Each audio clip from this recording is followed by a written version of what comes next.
तो गाइस आज के इस वीडियो में हम सोलो लेवलिंग सीजन 3 के एपिसोड नंबर 6 को कवर करने वाले हैं। तो वीडियो को शुरू करने से पहले आपसे एक रिक्वेस्ट है कि आप वीडियो को एंड तक जरूर देखना। तो चलो वीडियो को शुरू करते हैं। इस एपिसोड के शुरुआत में हम देखते हैं कि डंजन के बाहर का सीन, जहाँ से फाइनली अब हंटर गिल्ड के लोग बाहर निकलते हैं। बट इस पॉइंट पे ना वो लोग काफी ज्यादा इंजर्ड हो रखे थे, जो देख कर करेज गिल्ड वालों की जरूर फट जाती है। बिकॉज वही लोग थे जो जिन्हों को कह रहे थे कि हम लोग डंजन के अंदर जाएंगे। वो समझ जाते हैं कि अगर वो लोग डंजन के अंदर जाते तो उनके साथ क्या होता, और आखिर में जिन्हू भी गेट से बाहर निकलता है। वो अभी इस समय पर काफी ज्यादा इंजर्ड हो रखा था, लेकिन वो अपने मन में सोचता है शायद जो रियल आर्किटेक्ट है ना वो कहीं और ही है, और मेरे को अपने कुछ सवालों के जवाब तो मिले हैं बट सभी नहीं, और शायद मैंने उसके साथ इतनी बातचीत भी नहीं करी जो वो मेरे सवालों को जवाब दे सके। और अभी जिन्हों के दिमाग में यही सब चीज चल रहा होता है कि यार जितने भी लोग रेड में मारे गए सब उसी की गलती से मारे हैं। बट वो लास्ट में मिस्टर वो को शुक्रिया कहता है, क्योंकि उन्हीं की वजह से वो आज सर्वाइव कर पाए हैं, और इस रेड के अंदर ना 20 लोग मरे हैं। और जब जिन्हों वहाँ से जा रहा होता है तभी मिस चा उसे कहती है, जिन्हों क्या तुम ठीक हो? जिन्हों बोलता है कि हाँ मैं ठीक हूँ, या फिर नहीं मैं बहुत थक गया हूँ। और जिन्हों कुछ बोलने वाला होता है लेकिन उससे पहले वो बेहोश हो जाता है। उसके बाद सीन चेंज होता है और हम लोगों को जापान का सीन दिखाया जाता है, जहाँ पे गाड़ियों से भर के माना क्रिस्टल को गेट के आसपास डाला जा रहा था, और उधर यूरी भी होता है और वो बोलता है 2 लाख टन माना यह काफी होगा मैजिकल सर्कल क्रिएट करने के लिए। और एक बार मैंने गेट के आसपास अपना मैजिकल बैरियर क्रिएट कर दिया, उसके बाद जो बैरियर है ना वो अपना सराउंडिंग से माना क्रिस्टल के माना को ऑब्जर्व करेगा। एंड एक पॉइंट ऐसा है जब मेरा बैरियर सेल सफिशिएंट हो जाएगा, लेकिन तभी अचानक से यूरी को कुछ फील होता है और वो किसी को देखता है, और वो चिल्लाते हुए कहता है कौन है उधर, सामने आओ। और फिर यूरी एक बिल्डिंग की तरफ देखता है, जो देखकर एसोसिएशन का बंदा उनसे कहता है सर किसी इंसान के अंदर इतना दम होगा कि वो सड़क पे घूमेगा जब कल डंजन ब्रेक होने वाला है? तो यूरी हंसते हुए कहता है मैंने कब बोला कि वो कोई इंसान है, और जिस इंसान ने उसने सेंस किया था ना वो कोई और नहीं जिन्हों के फादर होते हैं, जो बोलते हैं नाउ इट्स फाइनली बिगिन। और वहाँ पे किसी चीज की शुरुआत के बारे में बात कर रहे होते हैं, वो हमें नहीं बताया गया है, लेकिन जिन्हों का डैड यही बोलते हैं कि जो सभी चीजें है ना वो उनके प्लान के अकॉर्डिंग चल रही है, और जो ट्रेजेडी है ना वो जल्दी यहाँ पर होने वाली है। इसके बाद फाइनली हम लोग देखते हैं कि जो उधर जापान के सभी लोग होते हैं ना, जो सभी मिलिट्री होती है वो रेडी हो जाती है बीस्ट और सभी से लड़ने के लिए। एंड फाइनली वो पॉइंट आ जाता जब डंजन ब्रेक हो जाता है, तभी सीन चेंज हो जाता है। हम लोग देखते हैं कि जिन्हों की आंखें खुल चुकी थी, और तभी उधर ना जिन्हों आ जाता है, और जैसे ही जिन्हों को देखता है ना वो काफी इमोशनल हो जाता है और बोलता है सर आप फाइनली उठ गए, मेरे को लगा था कि आप मर ही गए थे, और मैंने सोचा नहीं था कि आप 3 दिन तक सोते रहोगे। यह सुनकर ना जिन्हों काफी ज्यादा चौंक जाता है, बट वो फिर उस समय को याद करता है जब आर्किटेक्ट ने उसे वार दिखाई थी, और वो अभी तक उस वार को अपने दिमाग से हटा नहीं पाया था, लेकिन तभी अचानक से उसे कुछ चीजें और भी याद आती हैं, और वो बोलता है जिन्हों मेरे को अपडेट दो।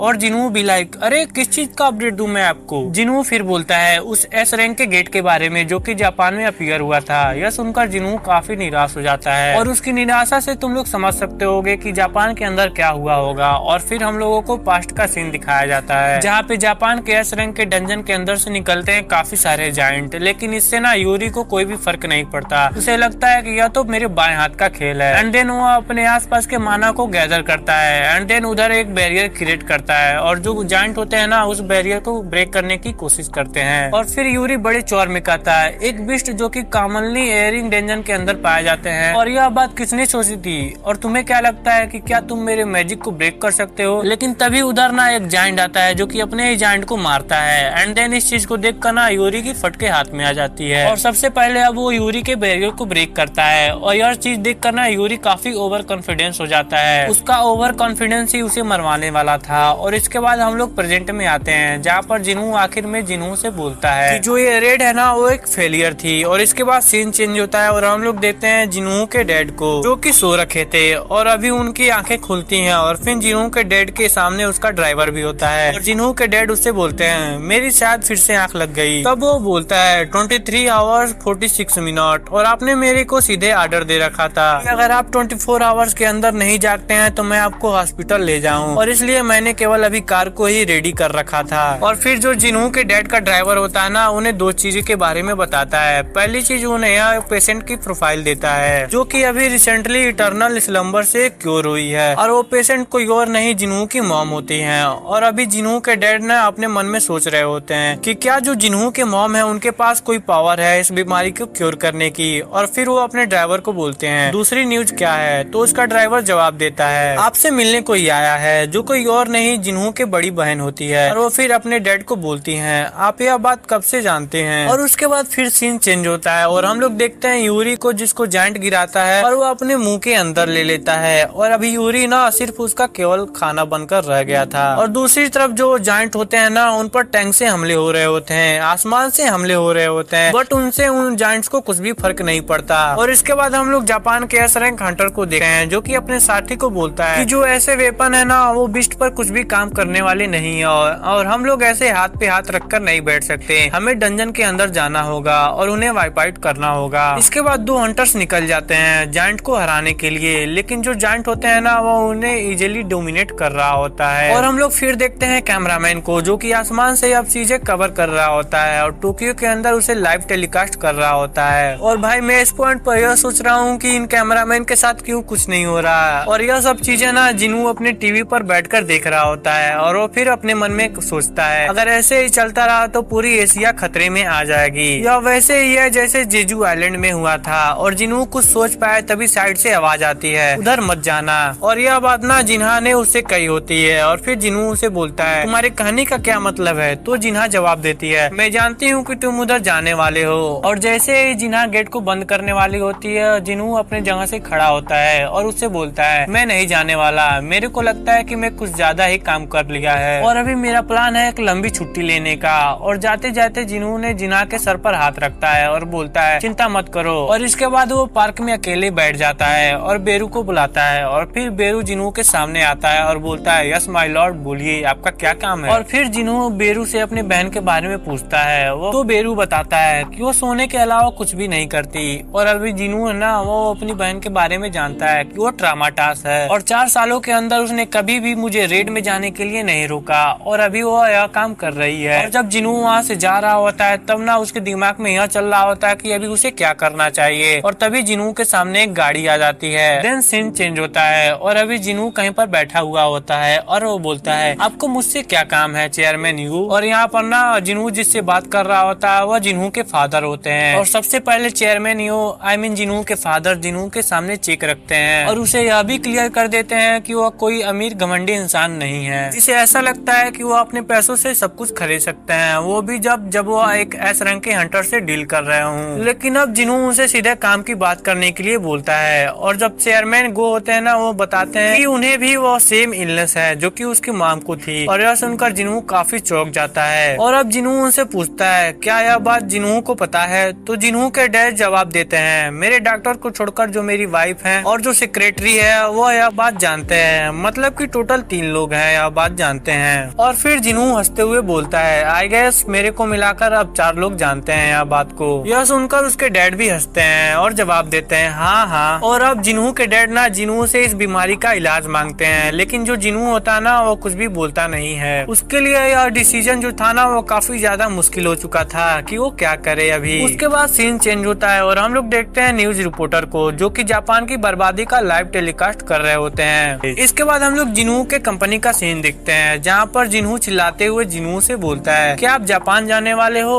और वह यह भी कहता है क्या आपने न्यूज नहीं देखी, जो जेजू आइलैंड वाला रेड था ना वो इसके कंपेयर में कुछ भी नहीं, और मैंने अपने लाइफ में कभी भी इतने मैसिव बीस्ट नहीं देखे। और तभी जिन्हू बोलता है कि अगर मैं सक्सेस हो गया तो पूरी दुनिया के लोग हमारे गिल को रिकॉग्नाइज करेंगे। लेकिन जिन्हू बोलता है लेकिन सर। और अभी जिन्हू भी अपने मन में सोचता है यूजुअली तो कुछ भी मैं डिसाइड करता हूँ हमेशा जिन्हू मेरे पे भरोसा करता है, लेकिन इस टाइम इसको भी मेरी चिंता हो रही है और लग रहा है देख के कि जो डैमेज है ना वो काफी सीरियस हो रखा है। बट फिर जिन्हू बोलता है ठीक है सर, बट वो चिल्लाते हुए कहता है मैं भी आपके साथ आऊंगा। और यह सुनकर जिन्हू काफी ज्यादा चौंक जाता है, बट जिन्हू अपने मन में बात कंटिन्यू करता है red gate incidents, double dungeon incidents और जेजू आइलैंड इंसिडेंट्स, क्या आप जानते हो सर इन सब चीजों में एक चीज कॉमन है। तो जिन्हू बोलता है क्या चीज। और वो रोते हुए जिन्हू को फोटो दिखाता है और बोलता है क्योंकि मैं यहाँ पे कहीं भी नहीं हूँ, एक चीज यह है जो मैं प्राउडली कह सकता हूँ कि मैं आपके साथ हूँ। और यह बात मेरे को कहने में भी शर्म लग रही है, लेकिन please give me right sir. यह सुनकर जिन्हू चौंक जाता है और वो बोलता है मैंने कभी एक्सपेक्ट नहीं किया था कि एक बिजनेस टाइकन के बेटे से यह बात सुनूंगा। और अब लोग वो ना अगले दिन जापान जाने वाले थे, बट इससे पहले जिन्हू अपने घर में जाता है और उसकी मम्मी जिन्हू से कहती है जिन्हू तुमने अभी तक खाना नहीं खाया। और जब जिन्हू खाने के लिए बैठा हुआ था तो हमें पास्ट का सीन दिखाया जाता है, जहाँ पे जिन्हू जिनवू जिन्हू के डैड के ऑफर को ठुकरा देता है और बोलता है मेरे को माफ करना, मेरे को भी डर है क्योंकि मैं आपकी हेल्प नहीं कर पाऊंगा। और फिर जिनवू के डैड बोलते हैं लेकिन तुम्हारी मॉम कैसे फुली रिकवर हो गई। और फिर जिनवू बोलता है चेयरमैन अगर मैं जानता कि मेरी मॉम कैसे ठीक हुई तो मैं प्रॉफिट चाहता ना, मैं पूरा समय चुप क्यों रहता।